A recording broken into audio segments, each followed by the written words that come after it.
Hello everybody, good afternoon and welcome to the United Stand. This is your latest Manchester United news and we've got lots for you. Nkunku, Ronaldo, Maguire, Akanji, Ousmane Dembele, what else? Adeyemi, Lingard, Garnacho, loads and loads to get into on the show this afternoon, and I think it's going to be this sort of a summer, so make sure you smash a like on the video and subscribe because we've got so much to get into. We're going to start off with something, we'll hit it straight out here.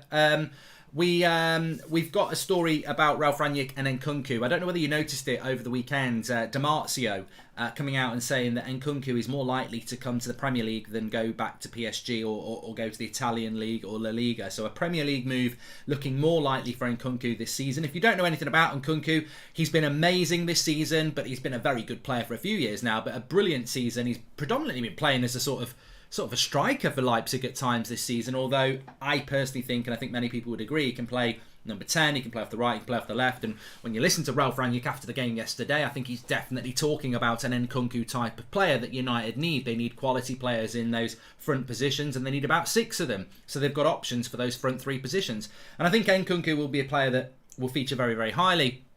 We've already heard rumours about Rangnick saying, why were you not scouting him? And I think there's a big statement to be made about Ralf Rangnick here, and the reason it says Ralph's gift on the thumbnail, I'll tell you in a moment. Just as a little reminder, if you are a member, by the way, a member of the United Stand community, do that by clicking the join button or going through the chat. We did quite an in-depth video on Nkunku, comparing him to Bruno a couple of weeks ago. Might have even been last week, actually. It's well worth a watch.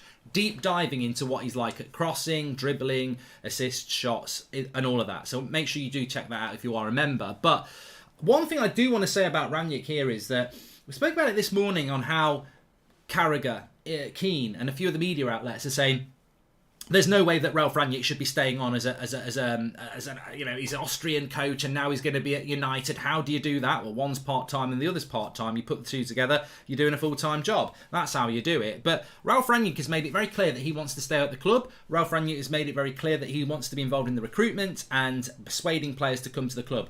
And this is where I think fans are probably of the same opinion as me in the majority, and people like Carragher and Keane and everyone else completely don't understand the modern game and in relation to recruitment, and probably don't really understand Ralf Rangnick. I don't think if you spoke to Jamie Carragher or Roy Keane or most of the British media about Ralf Rangnick before December, they'd know much about him. I don't think a lot of United fans do, but Ralf Rangnick is a builder of football clubs, and where Ralf Rangnick can become really, really, really, really valuable for Manchester United this summer, and we could see it happen very, very quickly, is that Ralf Rangnick has great connections with Leipzig and the Red Bull Group.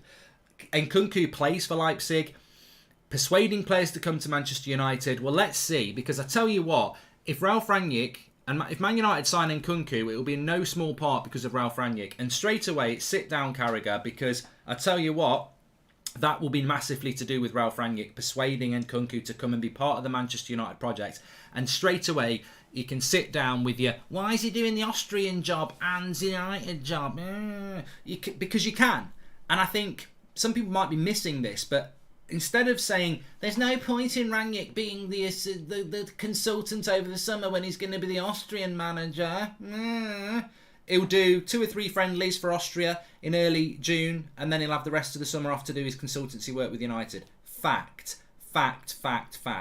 So Manchester United, are Austria even in the World Cup, by the way? I don't even know if they are, but I don't think they are. So he's not really going to have a lot to do in relation to that other than friendlies, but he'll have a massive amount of time over the summer. He spent the last 5 months full-time at United as our interim coach.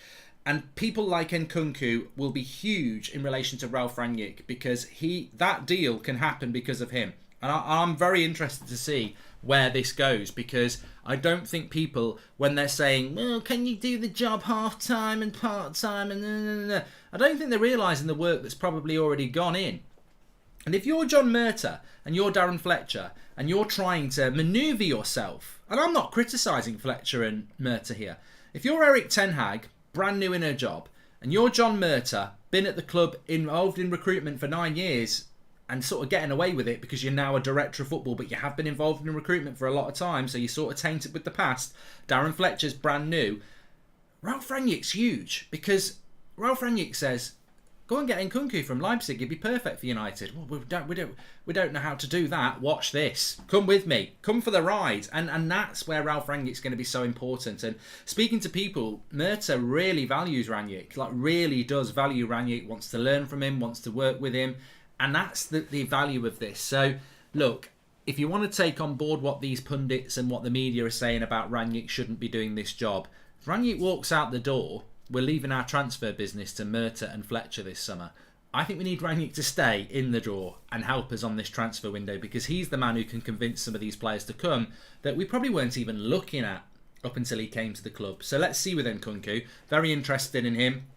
As I say, if you remember, check the video out where we deep dive into all his stats and what he's been doing this season. Carragher knows the danger of keeping Rangnick at United. Ralf Rangnick knows a thing or two about rebuilding a team our rivals would never wish as well, says Prince Vargas. Yeah, so I'm very interested to see what happens with that. I mean, I'm going to have to whiz through some of this. I think some of it might have to get pushed back to the 7 o'clock show. Remember, we're live at 7 o'clock tonight because I'm doing the Champions League on That's Football at 8 o'clock the next 2 nights, so that's what's going to happen there. Just for the Carragher impression, big ups. I haven't done the Carragher impression yet. I haven't tried to do the Carragher impression yet. Harry King, welcome to the Members Club. So the Carragher impression would be something like this. Manchester United, it's about the structure, it's about the players. I think about Man United, and I don't know. I just don't know. Manchester United, the players, the structure. I just think Ronaldo was a mistake. I think that was desperate. I think Man United need to be buying better than Ronaldo. I do. Well, I lost it a little bit in the air. Ronaldo is leaving, says John. Ronaldo is not leaving. Cristiano Ronaldo is not leaving. I think people need to stop panicking and listen to the United Stand community more. We've been talking about Ronaldo and leaving for about 7 months now, and people are panicking. If you've not been on social media, people are really panicking at the moment because Cristiano Ronaldo, there was an Instagram post where it said Cristiano Ronaldo says, "I'm not finished." And then he's replied and said, "I didn't say that." So people are trying to think, well, I'm not finished means he's not finished at United. He wants to do another year. And now Ronaldo's denied he said that. Oh, he's leaving. Right, listen up. Listen up, right? Listen up. I've told you, 2 + 2 is Matic. 2 + 2 is 4. Ronaldo's not going out the door. I'm telling you now. Mark. He's not going anywhere. But I'll take this one. Cristiano Ronaldo will decide his future in the summer. We keep saying this. Cristiano Ronaldo will decide his future in the summer. If you look at Juventus, you look at his last couple of games for Juventus last year, did he say he was leaving? I don't think he did. I don't think he hinted at it. But if someone wants to correct me on that, that's up to them. Ronaldo will decide his future in the summer. He would be... Let's look at it in a positive way.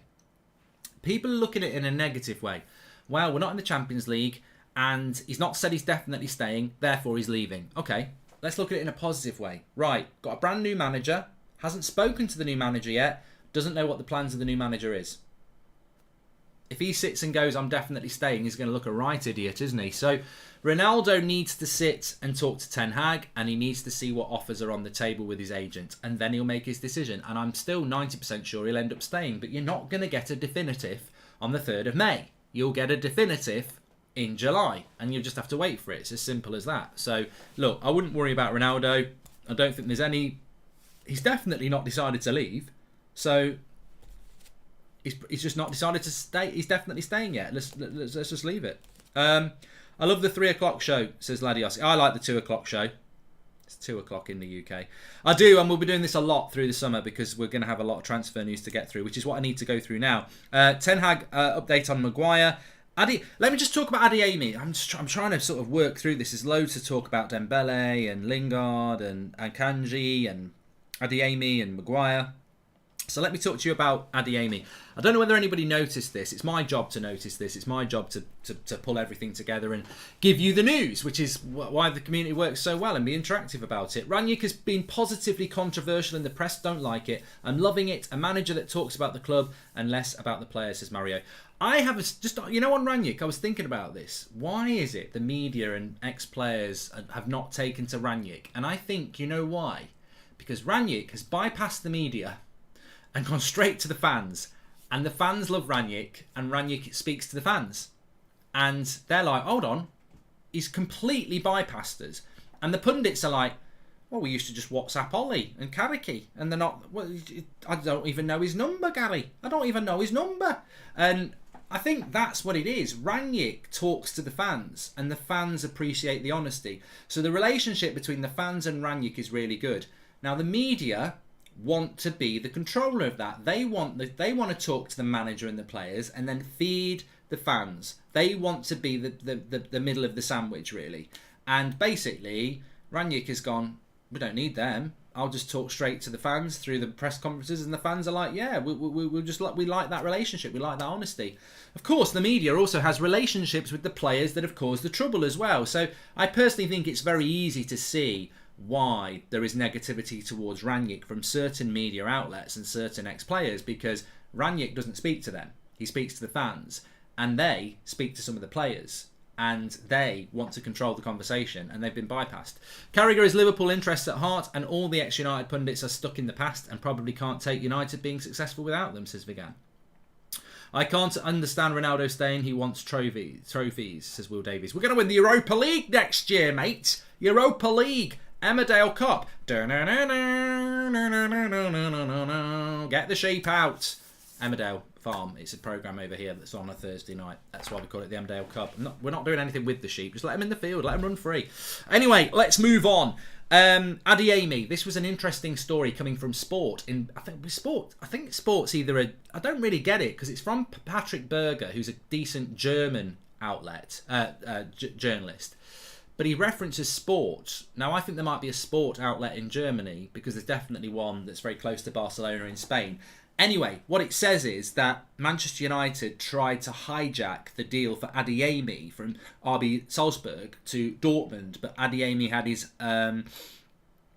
heart set on Dortmund. Now, Adeyemi's German, isn't he? So, Man United missed out on Bellingham to Dortmund, so we could easily miss out on Adeyemi to Dortmund because he is German. So, look, I've got no Man United missing out to Dortmund 2 or 3 years ago, you sort of think, why are people picking Dortmund over United? People picking Dortmund over United at the moment, a club that definitely develops talent, that regularly plays in the Champions League, over a club that's at its lowest point and might be good in the future, but it might be not worth the risk. You can understand why Adeyemi's got his heart set on Dortmund. But it's interesting and exciting because we spoke about this. RB Salzburg, RB Group, Rangnick, Adeyemi, young striker. And I think that Patrick Berger is a decent journalist, especially when it comes to German news. I think United did try and hijack that deal for Adeyemi. We were talking about it 2 weeks ago, that he'd be the sort of player that we would have gone for. But unfortunately, Dortmund have been working on that deal for a very long time. So, again, it just shows you that Adeyemi, if we got Rangnick in a bit earlier, we probably would have got him or been further into the race, but you can't rescue that deal later on. But an interesting update that not a lot of people spoke about. Adeyemi, apparently United did try and make a late bid to get him. If he left, would you blame him? Yes, I would be upset, but you can't be surprised by it. Ronaldo has always done his business by the close of the season, says Slow Sports News. No, he hasn't, Slow Sport News. Ronaldo always does his business in the close season, not by the end of close of season. So you'll wait and see what's on offer. Amit says, hey Mark, can you please convince Mata and Matic to say that Ricky can stay, give his opinions? Ricky loves Mata and Matic. Amit, I'm sure Ricky will come up with new people to love next season. I think I like Donny now. I used to like, telling you now, I used to love Matic and Mata. I love Donny and this new lad. You might like the new CDM. Jumbo, thank you very much for becoming a member. Next thing I want to talk to you about, so we spoke about Adeyemi. Let's talk about Lingard. Manchester Evening News, we spoke about this morning. Jesse Lingard's brother putting it out there. Would you take Neymar, says John? Well, I mean, obviously I would take Neymar over what we've got at the moment, but realistically we need to build a team first before we start buying superstar shirt sellers. Lingard's brother wasn't very happy about what happened with Lingard yesterday. Manchester Evening News are saying that Jesse Lingard was very upset that he didn't get to come on and play his last game at Old Trafford yesterday. He was upset that Rangnick didn't pick him, and especially when Cavani came on, he was upset. Good. And I don't mean that in a ha-ha, you're upset. And what I mean is, I would expect him to be upset. If that's his last time at Old Trafford and he didn't get to come on the pitch, I want him to be upset. The only thing I would repeat is what I said this morning, that you've put yourself in that position, Jesse, where Rangnick has got to decide whether to bring you or Cavani on for a farewell in front of an Old Trafford crowd, reflects badly on about how bad your season's been. Like, you should have been on that pitch from the start. There's no Sancho. Rashford's not there. Cavani's only just coming back from injury. We've got no Martial anymore. No Greenwood anymore. Bruno's not been very good. I mean, you've been at this... People forget, Jesse Lingard's not been on loan at West Ham this season. He's been at United all season. And under both Ollie and Rangnick, he's barely got any game time. So I understand why Jesse's upset.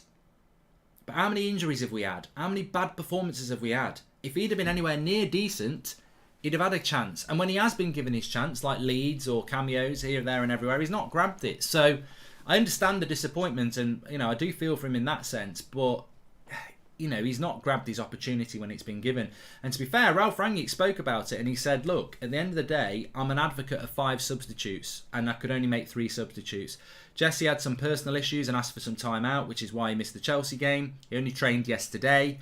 And ultimately, I'd like to have had 5 subs, but I only had 3.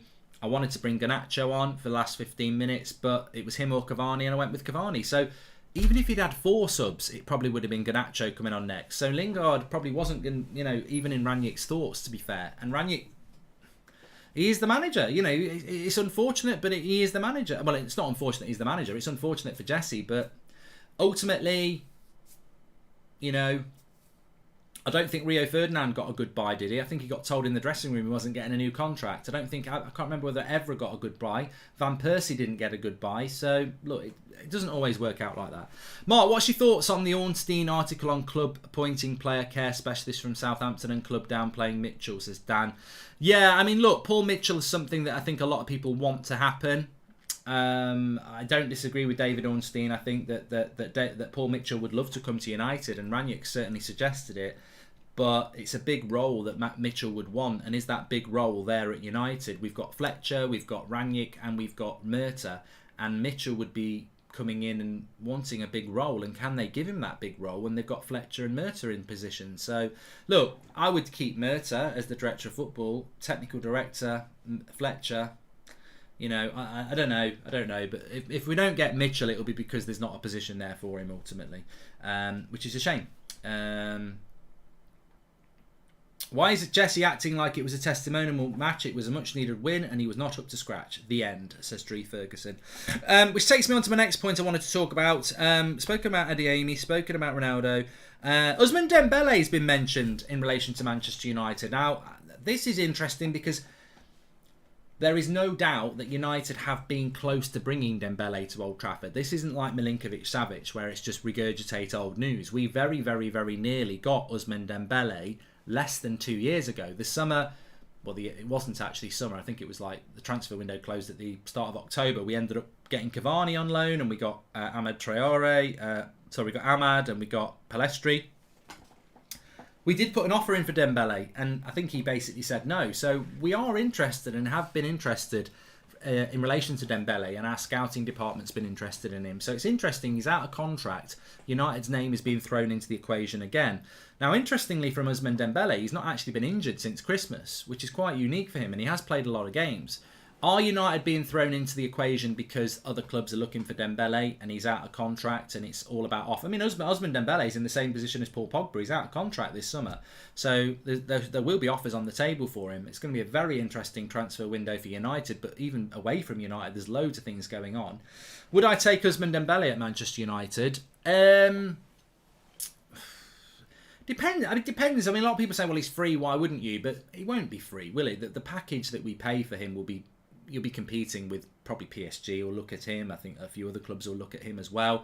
I'd probably rather go for an Nkunku, to be honest with you. But it's interesting around Ousmane Dembele because we have been interested in him in the past. But then you do think, are they just throwing United's name in like some people do? What I will say is he's had 6 hamstring injuries in the last 4 years. That's a concern. So, look, I don't think we'll get Ousmane Dembele, but I can't sit here honestly and say that it's not worth paying some attention to, because you never know. We did make a strong claim for him a couple of years ago. If Lingard wanted a farewell, he should have earned it during the year, says Will. Well, yeah, I don't think anybody can argue with that, really. Really not. David says no to Dembélance. Interesting article coming in from the Telegraph, which revolves about centre-backs. They're talking about Eric Ten Hag will look to boost Harry Maguire's career at Manchester United and also take a strong and firm look at, not a strong and firm look, that sounds wrong, take a detailed look at what's gone wrong with Wan-Bissaka as well. So Ten Hag is eager to look at these 50 and 80 million pound signings and see what's gone wrong. And it even mentions in the Telegraph article that Ten Hag is intrigued to know why Maguire plays well for England but not for Manchester United. Well, Eric, if you've got, I can send you a 1-minute voice note, and most of that will be me singing "Welcome to the Club." Really, you know. But the reality is, the reason Eric Ten Hag will know this reason. I don't even know why people are typing it out unless he's never watched England play. If you were somebody in football who wanted to know why Harry Maguire plays well for England, because he does, compared to Manchester United, there's a couple of reasons. The first one is most of England's games in international football are spent playing shit teams who don't attack much. The second thing is, if we do play teams that attack, Gareth Southgate plays a back five with 2 holding midfielders and a deep line. So straight away, Man United and Liverpool and Man City and all the modern football teams, what happens to us if Leicester win the Conference League? Nothing. We still get Europa League.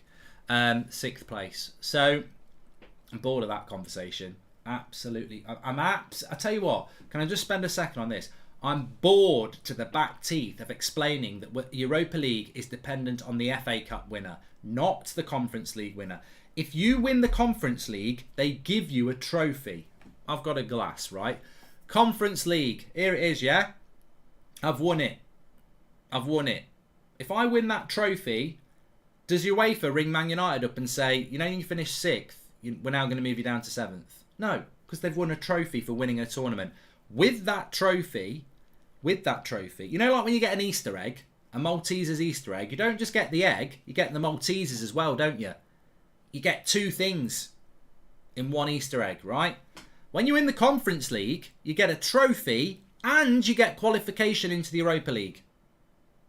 They don't say you've won the trophy so you can have United's 6th place Europa League spot. You get a Europa League spot for winning the tournament.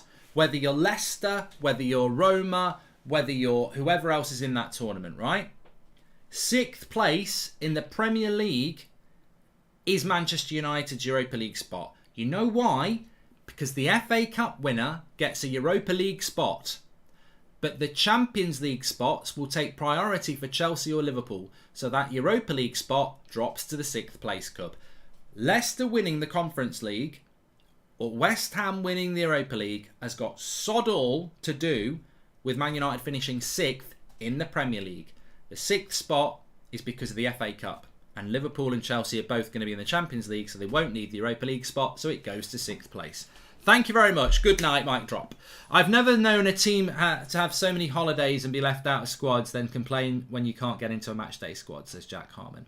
Good point. So, look, the reason Harry Maguire plays well for England and the reason he plays questionably for Manchester United, see, I was quite nice there, is that Man United, Rangnick, Ten Hag will want to play a back four. They'll want their centre-backs to push high up. They'll want their full-backs to push on, which leaves your 2 centre-backs to defend on their own. Maguire, as a centre-back, on his own, 10 metres away from another defender, gets panicked. When he plays for England, he's got 3 centre-backs for a start. He's got a holding midfielder in front of him. Left-back will come back in as well. He's got lots of protection and he's playing a deep line. Maguire suits a deeper line, a more defensive side, a counter-attacking side. Maguire suits a defensive counter-attacking side, and that's why he did very well under Ollie. He doesn't suit a modern side like a Klopp or a Pep or anything like that. The interesting thing is Pep was quite interested in him at one point, so maybe there is a bit of potential in him, but ultimately I don't think that... I don't think Harry Maguire is going anywhere in the summer. What Eric Ten Hag does with him is up to Eric Ten Hag. If he can turn him into a centre-back that fits his system and we do well, then Eric Ten Hag will take massive credit. If he's got to work an £80 million centre-back into his system who's not good enough, it could cause Eric Ten Hag's career issues. I mean, to be honest with you, if you don't buy a centre-back, next season I'm playing Lindelof and Varane. They work better together. They play a high line better together. So it's a big summer for Harry Maguire, and I'm interested to see what Eric Ten Hag does with him. I wouldn't be using Maguire now. I'd be picking Lindelof and Varane against Brighton at the weekend, get a good result, and then against Palace you can do what you bloody well like because it's the last game of the season and we should have Europa League football sorted by then anyway. Interestingly, there is an update coming in from Germany on Akanji. We will be buying a centre-back this year. If we go for Akanji, there's talk that Italy, Juventus are now moving ahead of Manchester United on that deal. United were the favourites to get him, but now it's looking like he may be going to Italy. Now, a lot of people might be quite happy about that, but Akanji is an interesting option for United. Now, I don't know who pushed the Akanji thing. I don't know whether that's Rangnick because of his German connections or whether it's United scouting. Akanji was a player that United have monitored before Rangnick came in, so it's difficult to know. I think the lazy people say, well, Rangnick suggested him because he's got 1 year left on his contract and he's German and so is Rangnick, and Rangnick's probably got a book on loads of players and said, look, he's out of contract in a year, he'd come to United, there's your centre-back. Or whether United have gone, we've been watching him for a while, he's got 1 year left on his contract, he's a United fan. I don't know the truth on that, but I'd say in relation to Akanji, Akanji's an Eric Bailly replacement. Is he a first-team starter for United? Is he going to be any better than what we've got? I don't know. It'd be an interesting signing with 1 year left on his contract. He sort of falls into the lamer category for me with 1 year left on his deal as well. I think that there's value in those sort of signings, especially in a rebuild. You get them for less than 30 million quid. So international players, probably better than some of the players that we've got in those positions. But I think Timber's more fashionable. He's the fashionable signing, isn't he? He plays with Ten Hag. He's young, exciting, and you can see why the majority would prefer Timber over Akanji. And then you've got the Pau Torres, which is the more expensive option, but the more, I suppose, Gucci option, isn't it? So I think Akanji is definitely in the 3 options for United. I think there was 4 with Rudiger, but obviously that's disappeared. And I personally think if we're buying a centre-back, it will be Akanji, Torres or Timber. I'd be very surprised if we went outside of that. If Liverpool or Man City win the Champions League, does 5th place get a spot? No, Christopher. And Mark, how difficult is it to change the mentality of the club as a whole? And how do you think Erik Ten Hag and co will do? Will new players fix that? Says Harsh. Good question, Harsh. But I would refer you to last night's performance. I mean, look, that performance last night wasn't a shock. It's been coming for a while. The Arsenal game was a good performance. We lost, but it was a good performance. We're 2-1 down to Arsenal at the Emirates. We've gone 1-0 down in the game. We've got back into the game. We're dominating them in the second half, away from home. Bruno makes a mistake. We lose the game 3-1. We played well against Arsenal. Chelsea, look, we had to defend well. We didn't play well. And then yesterday, it was an all-round good performance. So, talking about the enormity of the job that Erik Ten Hag's got, actually, I think what we've seen over the last couple of weeks is that we're in a better position over the last couple of weeks than we've been for most of the season. And if we can take that momentum and positivity into the summer, Ten Hag's job will be a little bit easier. So I think everything that's happening with certain players at the moment and performances can only enhance our growth over the summer, really. And I think they've definitely shown that there is a togetherness in that team that played last night that maybe has been lacking in other teams. Pip says it was only Brentford. Yeah, we got smashed by Watford, mate, so we don't do it's only Brentford. Well done to you if you're Liverpool or Man City fans. I don't think any club can say it's only Brentford apart from you two. How difficult is it to have done that one from Harsh? And Mark, do you think United should go for another striker this summer? Ronaldo will be 38 and can't play every game and there's no clarity on Greenwood, says Arad. Well, we are going for another striker, Arad. I think that on the striking position, we've just mentioned Nkunku. He's certainly somebody who can give us some options in that area. Darwin Núñez is a player that we're looking at as well. I think the interesting thing for me is Anthony's a player that's been looked at who's not a striker, I know, but you can play in the front 3 positions. If we don't get Darwin Núñez, who are we looking at? And I don't know what people think. I know United want Darwin Núñez, and I know he's the number 1 sort of target in the sense that he it would be Erling Haaland, but you can't get a player like that. So Darwin Núñez falls into that category of gettable talent with ability and certain capacity to grow. But I would say to you, who do we get as a striker if we don't get Darwin Núñez? Because then you're falling into uncertain territory where Richarlison comes into the equation. He's been mentioned as a £50 million player. Richarlison, I mean, I just don't want him at United. I really don't like his attitude. But if Ten Hag wants him, you've got to back that deal. Jonathan David, is he really a player that United are looking at? I mean, I don't know. Ronaldo denied saying that because it's Erik Ten Hag's decision, says Sir Nigel Farage. And do you think this team able to pressing football 90 minutes next season with 4 players in, says Sabotage? Well, I think any team is capable of pressing. I think Burton Albion are capable of pressing, but it's about intelligent pressing. One, you've got to have the physicality and the stamina to do it. And 2, you've got to have the coordination and plan to do it. Pressing without coordination is what Bruno does. He runs from player to player to player, but he's doing it as an individual. He's got the energy, he's got the desire, but he hasn't got the plan.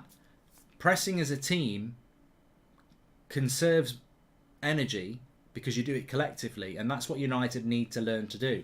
I think some of our players just don't have the capacity. I mean, we mentioned it probably 3 or 4 months ago. In fairness to some of these players, they ain't that good. They're not good enough for United, and therefore if they're not good enough, they're going to be lacking things of players that are good enough. And one of those things they'd be lacking is intelligence, football intelligence, and they've become indoctrinated on a very basic level of football. If I've been playing at United for the last 3 years, over 80% of my time as a United player, I've been told to get behind the ball and hit on the break. I mean, that's the sort of thing you get told by Sam Allardyce or Tony Pulis. At Manchester United, you should be being drilled in loads of different ways of playing, top high-end football tactics. And a lot of these players have not been developed for 3 years, and they've been playing basic tactics for 3 years. And then Ralph Rangnick comes in and demands this, that, and the other halfway through the season. And I suppose a lot of them are just like, who is this? I don't do this. This is not what I do. I don't do this. I do happy team photos. I don't do this. And that's going to change in the summer, and those who want to get on board will have to work very, very hard, and those who can't get on board will have to be removed from the club. It's as simple as that. There's no other way of looking at it. And I suppose that goes back to that article in the Telegraph about Ten Hag looking to get the best out of Harry Maguire. I mean, good luck. You might not find it. You might not be able to get the best out of him. I'd say the same about Wan-Bissaka. I think the jury is out on 4 key players. We know the Pogbas and Cavani's and the Lingards are going to go. We know the Phil Joneses and the Eric Bays are going to ask to go. And then that leaves you with the other underperforming players of the season. Now, look, McTominay, I don't think he needs to worry. I think he will be a player that will definitely stay and be given opportunities next year. The same goes for Fred. Got no problem with that. Both should be bench players, really, but maybe we won't get the midfielders in and one of them will start. I don't know. We'll have to wait and see. Marcus Rashford, we've spoken about. He's just got to go away and sort his game out and come back and work hard. And if he doesn't, he'll be out. Simple as that. Bruno Fernandes, as a number 10, has got a lot of work to do. And Juan Mata embarrassed him yesterday because he showed him how to play as a number 10 in a very simple way. And Bruno overcomplicates it. So he's got to look at his game next season. Aaron Wan-Bissaka, can he play as a modern right back in a decent side? The jury's out. Defensively, last ditch tackles, very good. Positionally and going forward, not so. And then Harry Maguire, look, you can play in a back 5, we're not playing a back 5. You can play in a deep line, we're not playing in a deep line. We're going to play a high line with 2 centre backs. Can you do that on your own? The challenge is for the players. I wouldn't expect any player to be told by Ten Hag, you're part of my plans. He's got to see whether they're part of his plans. Do you think VAR should be more lenient on offside, says Sir Nigel Farage? I don't know. When it goes for you, when it goes against you, you want changes. When it goes for you, you're very happy. We need a possession-based number 10. Bruno better suited to counter-attack. Number 10, Hollywood Passers, not sure. Bruno is a number 10. Ten Hag material, says Graham Barber. A faster, stronger Mata would be perfect. But you know what, Graham? You hit on a great point. But do you not also hit on what we've just been talking about there? Bruno spent his first 2 years at United under Ollie playing counter-attacking football where he gets the ball and has to hit a quick ball because we're trying to hit teams on the break and exploit the gaps they've left as we counter them. Bruno's not had 2 years under Ollie playing football on the edge of the box like Man City do, rotating possession. And this is what I say about Maguire, Wan-Bissaka, Rashford, Bruno. Give Ten Hag the time to assess them and realise whether they're good enough. Can Bruno play like Mata did yesterday? I think it's in him.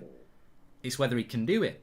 It's whether Ten Hag can get that out of him, because as you've just quite rightly identified, the last 2 years we've played counter-attacking football, and Bruno gets the ball, hits 30, 40-yarded passes from weird angles, and sometimes it works and a lot of times it doesn't.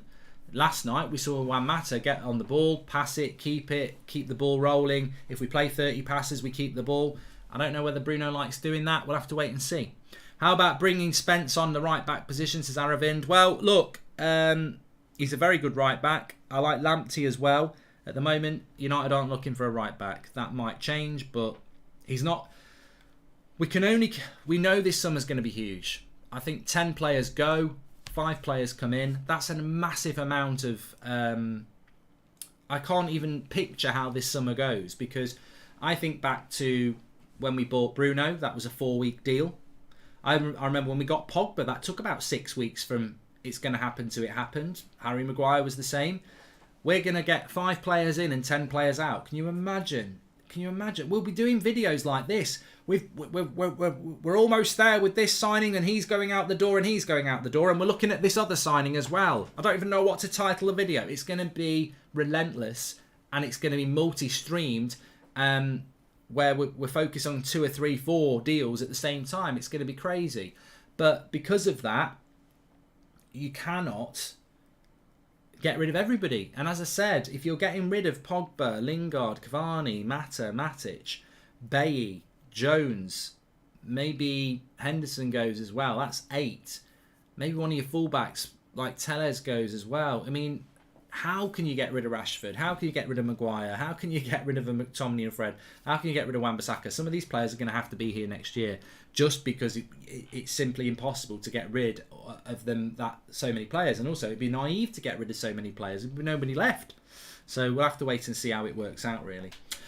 Look, anyway, loads and loads discussed there. I hope you caught it all. Make sure you smash a like on the video. As I said, if you're interested in Nkunku and you want to know more about him, and you are a member of the channel, just go onto the video section. I'm actually going to set up the members. On the homepage, I'm going to create a playlist for the members so you can see all the videos that are there. But it's free to watch if you're a member, and it's a deep dive comparing Bruno and Nkunku's game. If you're not a member, click the join button and check it out as well. Why Ronnie denied saying that, even though he did, says Drew. I just think Ronaldo at the moment just doesn't know what's going to happen next season and is not going to start talking about that anyway. 7 o'clock tonight we'll be back live. I'm sure there'll be loads more stuff to talk about. There seems to be loads of stuff coming out. It's going to be like this constantly for 3 months, I think. Please also, 3 o'clock today, I've dropped the link in the video description, my Twitch channel, Goldbridge TV. Even if you're not into computer games, it's my FIFA career mode at Manchester United. We're playing a Champions League final against Man City. I'm going to be putting my suit and tie on. So tune in for that if you want a little bit of light relief. And yeah, I'd appreciate your support on there as well. Thanks everybody for watching. I will speak to you all in a bit. Thank you very much for watching. Interesting times, interesting times. Michael says striker Burton Diaz, DM Grilsh, right winger Dembele, centre back Tarkovsky, right back Masario, Cam Ericsson, DM Kamara, goalkeeper Johnston, all 3, and Levitt, Galbraith, Garner, Diallo, Plestri, Williams, Twansebi. Interesting points, interesting points. Thank you very much for that, Michael. Okay, thanks for watching. I'll speak to you all in a bit. Join me on Twitch in about 15 minutes.